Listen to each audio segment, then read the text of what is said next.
Hello, friends, and welcome to the Exams Made Simple. And we are back again with the Hindu Complete Newspaper Analysis for 10th of January 2026. 10 जनवरी 2026 का the Hindu newspaper analysis देखेंगे। शुरू करते हैं। उससे पहले आपसे request रहेगी कि please do like and do share it among your friends. ज़्यादा टाइम वेस्ट मैं आपका नहीं करूँगा। इसके अलावा जिन लोग को भी लगता है कि 2026 यूपीएससी के लिए उनका करंट अफेयर्स वीक है, या फिर अगर कोई और स्टेट सर्विस का एग्जामिनेशन है जिसमें करंट अफेयर्स पूछता है और आपका वीक है, तो please do join our series, जो कि हमने current affairs revision series start कर दी है। लेक्चर्स अपलोड होना शुरू हो गए हैं। आप ज्वाइन कर सकते हैं इस सीरीज़ को फ्रॉम TEMSIAS.com TEMSIAS.com पे जा करके, वहाँ पे आपको मिल जाएगा। तो ये गारंटी है कि पूरा करंट अफेयर्स आपका कंप्लीट रहेगा 2026 के कोई भी एग्जाम के लिए, प्लस इकोनॉमिक सर्वे, बजट, ये सब मैं अपने से कराऊंगा, और 2 करंट अफेयर्स के टेस्ट भी आपके इसमें इंक्लूडेड रहेंगे। तो काफ़ी अच्छी सीरीज़ है, आप लोग ज्वाइन कर सकते हैं। स्टार्ट करते हैं आज के एनालिसिस को सबसे पहले पहली न्यूज़ के साथ, जो कि है Polavaram project it lacks valid clearance. अब बीजू जनता दल का ये कहना है कि पोलावरम प्रोजेक्ट जो है वो वैलिड, इसमें जो क्लियरेंसेज हैं वो उसको नहीं है। क्यों? क्योंकि जो अफेक्ट होने वाले स्टेट्स हैं, फॉर एग्जांपल यहाँ पे उन्होंने उड़ीसा का मेंशन किया है, जो अफेक्टेड स्टेट्स हैं उनसे कोई कंसल्टेशन नहीं किया गया। याद रखिएगा, इनसे कोई कंसल्टेशन नहीं किया गया था, और 2006 में इसको यूनिलैटरली रिवाइज कर दिया गया था। This is what the Biju Janata Dal leader is saying. And यहाँ पे देखो, उन्होंने ये भी लिखा कि जो मैक्सिमम सबमर्जेंस हो गया, यानी कि पोलावरम बनने के बाद जो सबमर्जेंस का मैक्सिमम लेवल है वो है कोंटा पॉइंट पे। कोंटा पॉइंट, तो ये पॉइंट इन्होंने मेंशन किया, अपन लिख लेते हैं कोंटा पॉइंट, जहाँ पे सबरी और सिल्लेरू रिवर मिलती हैं। तो अगर आपसे कि पूछे 2 नदियां जो मिलती हैं उड़ीसा के आसपास, तो ये है सबरी और सिल्लेरू रिवर, जो कि मिलती हैं कोंटा पॉइंट पे। ये हाईएस्ट पॉइंट ऑफ सबमर्जेंस होगा, लेकिन यहाँ पे इसको फिक्स कर दिया गया था मैक्सिमम सबमर्जेंस पॉइंट को, लेकिन बाद में उसको रिवाइज कर दिया गया without consulting with the affected states, that is Odisha. तो I hope you got clarity regarding that what the news is. Now थोड़ा सा पोलावरम प्रोजेक्ट के बारे में आपको बता दूं कि पोलावरम इरिगेशन प्रोजेक्ट एक मल्टीपर्पज प्रोजेक्ट है ऑन द रिवर गोदावरी। ये गोदावरी रिवर के ऊपर है, and it is located near Ramayapeta village. Ramayapeta village जो कि पोलावरम में ही है, वहाँ पर है। एंड इसकी ये अपस्ट्रीम लाई करता है सर आर्थर कॉटन बैरेज के, जहाँ पर गोदावरी रिवर इमर्ज होती है from the last of Eastern Ghats, है ना, and enters into the plains in East and West Godavari district of Andhra Pradesh. ठीक है ना, तो location proper Andhra Pradesh, Polavaram district, and Godavari river, multipurpose project, Ramayapeta village, ये पोलावरम का विलेज है। एंड एक और अगर बैरेज अगर कोई आपसे पूछे तो सर आर्थर कॉटन बैरेज। ठीक है, आई hope you got clarity regarding this news article. पहली न्यूज हो गई। आगे मूव करते हैं सेकंड न्यूज की तरफ, जो कि है all candidates will have to undergo face authentication at exam venue says UPSC. अब यूपीएससी ने एक नया प्रोविजन स्टार्ट किया है। They have said that all the candidates appearing in the examination conducted by the UPSC commission, यानी कि union public service commission के द्वारा कोई भी जो एग्जाम होंगे, there the candidates will have to undergo face authentication. Face authentication करना पड़ेगा। ठीक है ना, अभी इसका पायलट कैरी आउट किया गया था गुरुग्राम हरियाणा के सेंटर्स में, एंड जहां पर 8 से 10 मिनट में पूरा वेरिफिकेशन कर दिया गया। फॉर 8 to 10 सेकेंड्स पर कैंडिडेट वेरिफिकेशन में लगा, and it significantly streamlines the anti process while adding an extra layer of security. तो एक तो स्ट्रीमलाइन भी जाती है प्रोसेस, और एक एक्स्ट्रा लेयर ऑफ सिक्योरिटी भी ऐड हो जाती है ना। तो दैट इज द थिंग। इसका क्यों लाने का कारण था कि रिसेंटली आपने पूजा खेड़कर वाला केस सुना होगा, जिसमें मतलब फिजिकल डिसेबिलिटी एंड ऑल, इन सबके फोर्ज्ड डॉक्यूमेंट्स का यूज करके उन्होंने एग्जाम दिया और आईएएस क्वालिफाई भी कर लिया, है ना, physically person with benchmark disability के कैटेगरी से। तो ये सारी चीज़ें ना हो, इस कारण से ये सारे डॉक्यूमेंट्स अब प्रीलिम्स के टाइम पे ही मांग लिए गए हैं। पहले क्या होता था कि मेंस के टाइम पे, इंटरव्यू के टाइम पे मांगे जाते थे, but now they have been आज के आपको प्रिलिमिनरी स्टेज ऑफ एग्जामिनेशन में ही physical disability certificate, caste certificate, ये सब ऑनलाइन सबमिट करना पड़ेगा। ठीक है ना, so that is the another layer of security which the UPSC is adding. I hope you got clarity. आगे मूव करते हैं। Third news is centre chairs meet to chart pathway for Samagra Shiksha 2.0। तो यहाँ पर बात चल रही है समग्र शिक्षा अभियान की। समग्र शिक्षा का 3.0 प्रोग्राम स्टार्ट किया जा रहा है। The centre is planning the next phase of the समग्र शिक्षा एजुकेशन प्रोग्राम। समग्र शिक्षा 2.0 तक हो चुका है। की थीम बेसिकली इसके ये रहेगी कि schools retrusting schools to society for holistic development and government remains responsible for salaries and system. मतलब कि स्कूल जो है वो अच्छी सोसाइटी का डेवलपमेंट करें, एंड गवर्नमेंट जो है वो सैलरी और बाकी सिस्टम को सुधारने में लगा रहेगा। ऑब्जेक्टिव इसका है अचीविंग 100% स्कूल इनरोलमेंट रेशियो। पहली चीज़ तो स्कूल इनरोलमेंट 100% हो जाए, and integrating technology meaningful into the learning में टेक्नोलॉजी को मीनिंगफुली इंटीग्रेट करने की भी आवश्यकता है, ताकि हमारा जो गोल है टू बिकम अ विकसित भारत बाय 2047 वो पूरा हो जाए। तो 2 एम है इसके बेसिकली। पहला एम क्या है, 100% स्कूल इनरोलमेंट रेशियो, और दूसरा है integrating technology meaningful into the learning. ठीक है, सो that is how this will work. It is school समग्र शिक्षा 3.0। ठीक है, समग्र शिक्षा 3.0, make sure you remember this. आगे और देखते हैं और क्या इंपॉर्टेंट न्यूज़ आर्टिकल है। इस पेज में बहुत सारे न्यूज़ आर्टिकल हैं। द फर्स्ट न्यूज़ आपको दिख रहा होगा यहाँ पे, Shah launches database on bomb blasts in India. Now this is a news which is there. यहाँ पे union home minister Amit Shah ने इनॉग्रेट किया है national improvised explosive device data management system, NIDMS system. याद रखेगा, national improvised explosive device data management system, which is a first of its kind platform that contains details of every bomb blast that has occurred in the country since 1999। 1999 के बाद अभी तक जितने भी bomb blast देश में हुए हैं उन सब का एक थॉरो डेटाबेस है, जिसको हम बोलते हैं national improvised explosive device data management system. ठीक है, this is very important to understand. ठीक है, एंड इसकी जो प्राइमरी, आप सबको पता है कि बॉम्ब ब्लास्ट के केस में जो पोस्ट ब्लास्ट एनालिसिस करने की मेन बॉडी है इंडिया में, वो है NSG है। ठीक है ना, main functionalities is that establishes the signature link between 2 और मोर इंसिडेंट। तो क्या होता है कि इसका एक डेटा एनालिटिक्स भी है इसके अंदर, जैसे कि 2 या 2 से ज़्यादा बॉम्ब ब्लास्ट अगर हो गए हैं और उनमें अगर सेम सिग्नेचर है, कोई सेम, जैसे वो धूम में देखते नहीं हो कि उनका एक ट्रेडमार्क सिग्नेचर स्टाइल होता है, तो वो सब लिंक निकालने के लिए भी ये लोकेशन में हो सकती है, लिंक टाइप में हो सकती है, एक्सप्लोजन्स में हो सकती है, या फिर जो सर्किट यूज़ किया गया हो तो उससे लिंक निकाल करके उसमें कोरिलेशंस एस्टैब्लिश करने की कोशिश करके, ताकि फ्यूचर के ऐसे ब्लास्ट रोके जा सके। जैसा कि मैंने आपको बताया, first of its kind digital database है, and it contains details of every bomb blast since 1999, located at the NSG garrison in Manesar, Haryana Manesar में जो NSG का गैरिसन है वहाँ इस्टेब्लिश रहेगा। की फंक्शनैलिटीज़ में AI बेस्ड सॉफ्टवेयर यूज़ किया गया है to understand the trend, signature link establish करना, और connect previously siloed data from the state police also. तो CAPF और स्टेट पुलिस के पास जो डेटा है उसको भी कनेक्ट करने की कोशिश की जाएगी। सेकेंड है DRDO conducts key test for hypersonic missile programme. तो DRDO की एक लैब है जिसको हम बोलते हैं DRDL, defence research and development laboratory, Hyderabad based laboratory है एंड DRDO की, and it has achieved a milestone in India. क्यों? क्योंकि इसने हाइपरसोनिक मिसाइल प्रोग्राम का सक्सेसफुल टेस्टिंग किया है, एंड देखते हैं आगे कैसे डेवलपमेंट होता है हाइपरसोनिक का। बट आपको पता होना चाहिए कि सोनिक कैसे निकालते हैं हम, स्पीड ऑफ साउंड से निकालते हैं। स्पीड ऑफ साउंड अगर हम 1 मैक मान लें, if the speed of sound is 1 Mach, तो लेस देन 1 मैक है तो उसको हम बोलते हैं सबसोनिक, इक्वल्स टू 1 मैक है तो हम उसको बोलते हैं ट्रांससोनिक, एंड अगर मोर देन 1 है, लेस देन 5 मैक है तो हम इसको बोलते हैं सुपरसोनिक, एंड अगर मोर देन 5 मैक है तो हम इसको बोलते हैं हाइपरसोनिक। तो स्पीड के बेसिस पे डिफाइन करते हैं हाइपरसोनिक क्या है क्या नहीं है, याद रखेगा। अगली न्यूज़ है DPDP act does not dilute the RTI act. अब यहाँ पे DPDP एक्ट के बारे में है कि DPDP एक्ट का एक प्रोविजन है बेसिकली जो कि अमेंड करता है RTI एक्ट के 8(1) को। ठीक है, देख लीजिए RTI एक्ट का जो सेक्शन 8(1) का सबसेक्शन J पॉइंट है, it is turning a partial exemption for government bodies to turn over personal information into a total exemption undermined transparency. अब देखो इशू क्या था, जो आर्टिकल सेक्शन 8(1) था, है ना, सेक्शन 8(1) जो था एक्ट का, वो ये बोलता है कि जो पर्सनल इंफॉर्मेशन है अगर आप चाहें तो वो आप मतलब देने से मना कर सकते हैं। किसी व्यक्ति की अगर पर्सनल इंफॉर्मेशन है तो you can deny giving that, based upon that we right to privacy. But ये पहले पार्शियली एग्जेम्प्टेड था। DPDP एक्ट के बाद 8(1) सेक्शन अमेंड हो गया है और पार्शियल एग्जेम्पशन से वो फुल एग्जेम्पशन में कन्वर्ट कर दिया गया है। This is what they are saying, है ना। बट अभी अटॉर्नी जनरल जो R वेंकट रमानी है, उनका ये कहना है कि DPDP act, digital personal data protection act जो है वो डाइल्यूट नहीं कर रहा है राइट टू इन्फॉर्मेशन एक्ट को। कैसे नहीं कर रहा है? पहले क्योंकि पार्शियल एग्जेम्पशन था, अब वो फुल्ली एग्जेम्पशन में कन्वर्ट हो गया। उनका ये आर्ग्यूमेंट है कि एक डिफरेंट पार्ट है आरटीआई एक्ट के अंदर जो अभी भी अमेंड नहीं किया गया है। 8(1) ठीक है किया गया है, लेकिन अभी डिफरेंट एक पार्ट है जो अमेंड नहीं किया है, वो है 8(2). सेक्शन 8(2) आरटीआई एक्ट 2005 के जब आप पढ़ेंगे तो लिखा है it mandates disclosure of exempted information whenever public interest outweighs harm.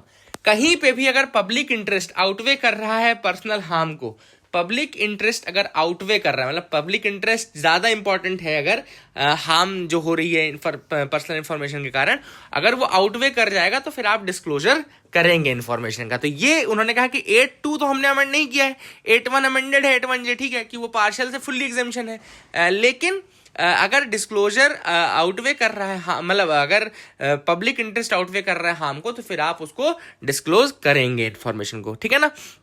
So this is how he says कि ये डीपीडीपी जो है वो डाइल्यूट नहीं कर रहा है आरटीआई एक्ट को। आई होप यू गॉट क्लैरिटी। अगली न्यूज है Varanasi tent city inaugurated by prime minister Modi violated the environmental norms. तो यहाँ पर आप देख रहे हैं, ये दिख रहा है आपको, टेंट सिटी अभी वाराणसी में सेटअप की गई है। टेंट सिटी क्यों की गई है वाराणसी में सेटअप? ताकि अच्छे अकोमोडेशन, प्रॉपर अकोमोडेशन प्रोवाइड किए जा सके। तो नेशनल ग्रीन ट्रिब्यूनल का ये कहना है कि जो टेंट सिटी स्टैब्लिश की गई है on the Ganga river bed in Varanasi Uttar Pradesh 2023 में, and it was operated in violation of the environmental laws. तो ये जो ऑपरेट की गई थी टेंट सिटी 2023 में, it was in violation of the environmental laws, ठीक है ना। इस प्रोजेक्ट को इनॉग्रेट किया गया था जनवरी 13, 2023 में प्राइम मिनिस्टर नरेंद्र मोदी के द्वारा। With the tent city tourist and devotees coming to Kashi now have an incredible means of accommodation. This is what he said when it was inaugurated कि टेंट सिटी के कारण जो टूरिस्ट और डिवोटीज आएंगे Kashi, they will have incredible means of accommodation, ठीक है ना। तो यहाँ पर बेसिकली एनजीटी ने उसी के अगेंस्ट बोला कि ये जो सेटअप की गई थी वो इट वाज अगेंस्ट, ये जो प्लेस था ये पहले डिमार्केटेड था कछुआ वाइल्ड लाइफ सेंचुरी के लिए। कछुआ वाइल्ड लाइफ सेंचुरी यहाँ पे सेटअप करनी थी, एंड इस सेंचुरी को इलीगली डिनोटिफाई किया गया 2020 में। एनजीटी का ये कहना था कि यहाँ पे कछुआ वाइल्ड लाइफ सेंचुरी आनी थी, but it was illegally denotified, और फिर उसके बाद टेंट सिटी का प्रोजेक्ट चालू कर दिया गया। तो I hope you got clarity. NGT आप सबको पता है कि एक स्टैट्यूटरी बॉडी है, एनजीटी एक्ट ऑफ 2010 से ये बनाई गई है, याद रखिएगा।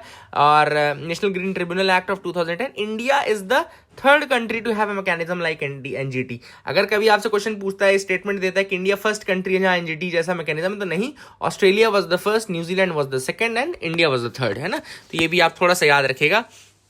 एडिटोरियल पार्ट में आते हैं। एडिटोरियल पार्ट में पहला केस है the Phaltan case. It is about victims dignity. अभी रिसेंटली एक जो डॉक्टर ने सुसाइड की है, specially because of the second victimisation, तो वो हम अभी डिस्कस करेंगे इस आर्टिकल में। तो अभी ऑथर ने वही बोला कि Phaltan which is in Satara district Maharashtra, और अक्टूबर 2025 में एक वहां पे यंग लेडी डॉक्टर थी फल्टन में हु डाइड बाय सुसाइड, है ना। And it was a wake up call that still needs to be done. बहुत सारी चीजें अभी भी करनी है, इसके लिए ये वेकअप कॉल था, ऑथर का ये कहना है, ठीक है ना। एंड जो रिटन नोट थी वो उन्होंने पाम ऑफ द हैंड में लिखा था डॉक्टर ने, and she alleged rape and harassment by a police official and another man. तो पुलिस ऑफिशियल मतलब जो एडमिनिस्ट्रेटिव ऑफिशियल है उसके द्वारा हैरासमेंट उसने लिखा था। अब देखो होता क्या है कि यहाँ पे ऑथर ने एक टर्म बताया है, मैं आपको वो बता देता हूं। द टर्म इज बेसिकली, यहाँ पे लिखा भी है, let's see that term, secondary victimisation.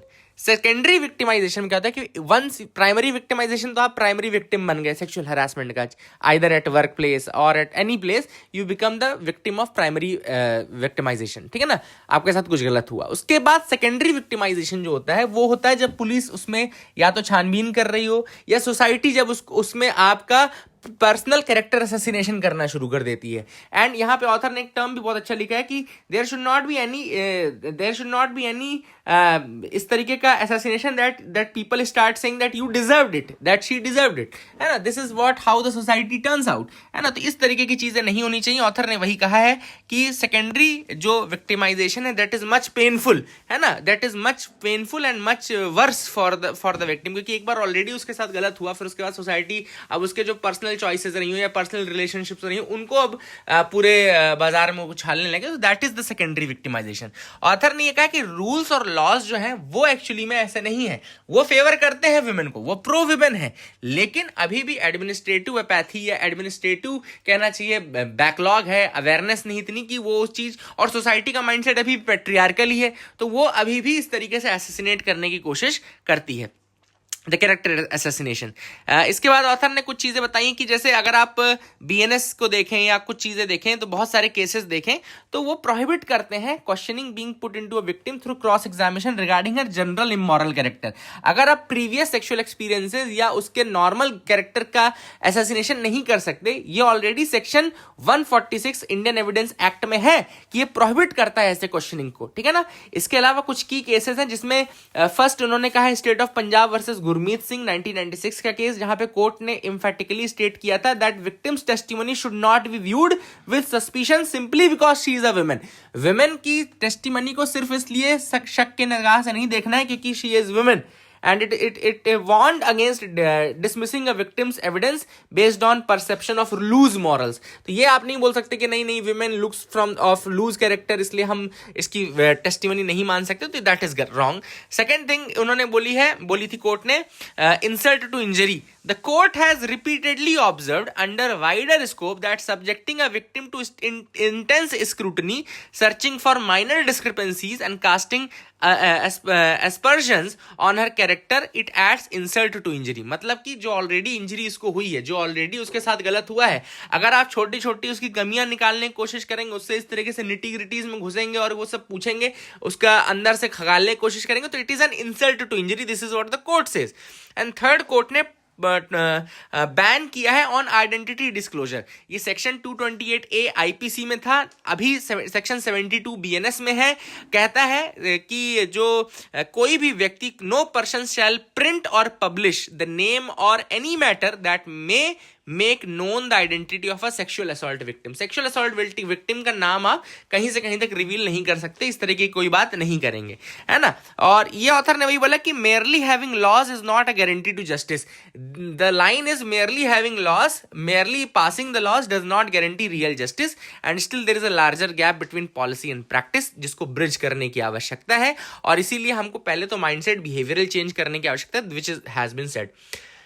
दूसरा जो आर्टिकल है वो है सोमालीलैंड के रिगार्डिंग। सोमालीलैंड आप सबको पता है it's basically a part of horn of Africa का पार्ट है। और यहाँ पर सोमालीलैंड को एक सॉवरेन नेशन के रूप में इजराइल ने मान्यता दे दी है। Israel has accepted Somaliland as a independent nation, ठीक है ना। तो जब आप इधर साइड ईस्टर्न पार्ट देखेंगे अफ्रीका का, हॉर्न ऑफ अफ्रीका, ये सोमालिया, एरित्रिया, जिबूटी एंड ये इथियोपिया वाला पार्ट देखेंगे, तो सोमालिया से अलग होने वाला पार्ट सोमालीलैंड कह रहे हैं उसको, है ना। तो सोमालीलैंड वैसे नॉर्मली अलग इलेक्शन करता है, लेकिन अभी भी उसको रिकॉग्निशन नहीं दिया गया था। इजराइल जो था अभी रिसेंटली फर्स्ट था। इसमें चाइना बहुत अगेंस्ट में है इस चीज के। तो चाइना क्यों अगेंस्ट में है, उसके रीजंस इसमें मेंशन्ड है। पहला ये है कि सोमालीलैंड ने अलग से ताइवान के साथ रिलेशनशिप बनाने की कोशिश की थी, स्पेशली 2020 में, है ना। वहां से उन्होंने डिप्लोमेटिक रिलेशन स्टार्ट कर दिए, जो कि चाइना के वन चाइना प्रिंसिपल के अगेंस्ट चला जा रहा है, ठीक है ना। तो चाइना इसलिए भी नहीं खुश है, इसलिए वो बोल रहा है कि नहीं, सोमालीलैंड अलग नहीं है और सोमालीलैंड अगर इजराइल का जो सपोर्ट है वो भी गलत है। दूसरा जो उनका रीजन है वो ये है कि सोमालीलैंड जो है वो बहुत ज्यादा करीब है रेड सी और आपका जो बाबेल मंदेब है वहां पे, प्लस बाबेल मंदेब जो है वो ट्रेड के लिए बहुत ज्यादा इंपॉर्टेंट है। तो अगर इजराइल उससे दोस्ती बनाएगा तो इजराइल जाकर के वहां पे मिलिट्री बेस बना सकता है। अब अगर इजराइल मिलिट्री बेस बनाएगा तो चाइना के अगेंस्ट हो जाएगा। थर्ड जो रीजन है वो ये है कि जिबूटी में 2017 में एक नेवल बेस बनाया है चाइना ने। China has established a naval base in Djibouti, और जो कि उसके लिए काफी इंपॉर्टेंट है क्योंकि पूरा एक तो important horn of Africa choke point भी है, वहां पे उनका बेस है। दूसरी चीज वो अफ्रीकन प्रेजेंस को भी शोकेस करता है। तो ऐसे में अगर बगल में ही सोमालीलैंड में अब यूएस और यूएई और ये आपका इजराइल आ जाएंगे तो that is also against the interest of China, इसीलिए वो इससे खुश बहुत नहीं है। विमेन ऑलमोस्ट डिस्कनेक्टेड, ये जो आर्टिकल है ये रिसेंटली जालोर राजस्थान में एक जालोर नाम की जगह है जहां की एक कास्ट पंचायत, जात पंचायत जो है, जात panchayat which is an extra constitutional body. Extra constitutional body का मतलब होता है कि उसका कोई जिक्र कॉन्स्टिट्यूशन में नहीं है, जात पंचायत जैसी कोई चीज नहीं है कॉन्स्टिट्यूशन में, और ये अपना उनका खुद का इनोवेशन है जो भी है। और इसने अभी बैन कर दिया था विमेन फ्रॉम यूजिंग स्मार्टफोन। उनका ये कहना था कि विमेन कुछ ज्यादा ही लिबरल अगर रहेंगी तो बच्चे बिगड़ जाते हैं, तो for that reason they banned the mobile phones for them, और ये कहा कि हाँ बस बातचीत हो जाए ऐसा फोन इनको दिया जाना चाहिए। तो ये बैन जो है what it reflects is, it reflects a patriarchal attempt to control women's access to the outside world. Women की जो एक्सेस है टू द आउटसाइड वर्ल्ड उसको कंट्रोल करने की एक तरीका है, उनको एजुकेशन से दूर रखने का, उनको सोशल मीडिया से दूर रखने का एक तरीका है, ठीक है ना। इंडिया का जो डेटा है कॉम्प्रिहेंसिव मॉड्यूलर सर्वे, उसमें यह बताया गया कि 80% main in rural India basically use smartphones while use mobile phones, while women के केस में ये नंबर घट के केवल 48% हो जाता है। तो ये भी दिखाता है कि how the still patriarchy is deeply ingrained in the Indian society. तो I hope you got clarity regarding that as well. आगे आपको देख लेते हैं, लेट्स मूव अहेड। आगे है Germany's trial of white tiger online predator. White tiger नाम से इसका आईडी था, व्हाइट टाइगर नाम से इसका ट्रायल चल रहा है, जिसने 13 साल के बच्चे को सुसाइड करने पे मजबूर कर दिया, ठीक है ना। तो that is going on, that is it for the day friends. I hope you like the video, please like and subscribe, keep loving us, keep sharing us, thank you and have a nice day.